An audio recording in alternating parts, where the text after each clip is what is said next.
It's the start of a new year, and I have a personal tradition of going out for a winter photo walk to re-energize my creative spirit. I'm definitely not a morning person, but today I have incentive to set an early alarm, drink a big mug of coffee, and hit the road. There is thick fog everywhere and rain in the forecast. My favorite weather to be out in, alone with a camera. The weather, coincidentally, is identical to what it was the very first time I did this a very long time ago. I had a plan in mind for where I intended to go on this day, but on a nostalgic whim, I decided to reroute and go back to the same swamp where I started this ritual and retrace some of my steps from that day.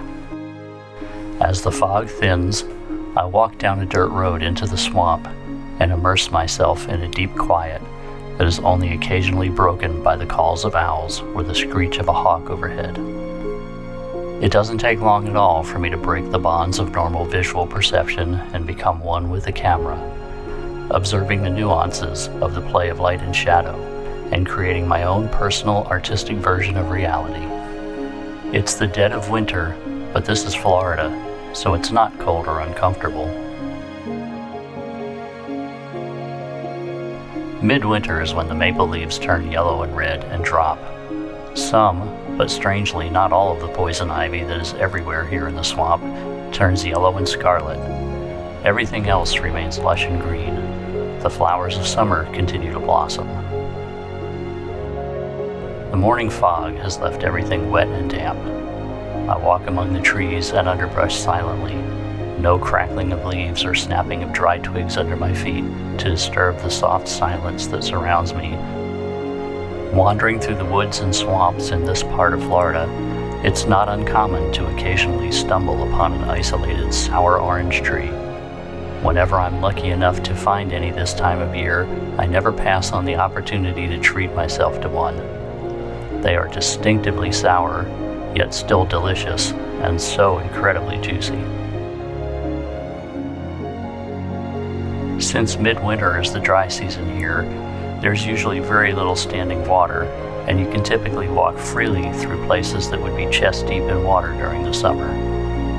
2 late-season hurricanes that passed through here recently changed the normal scenario, though. The normally dry winter swamp still has lots of standing and running water, and the wading birds are happily taking advantage of the situation.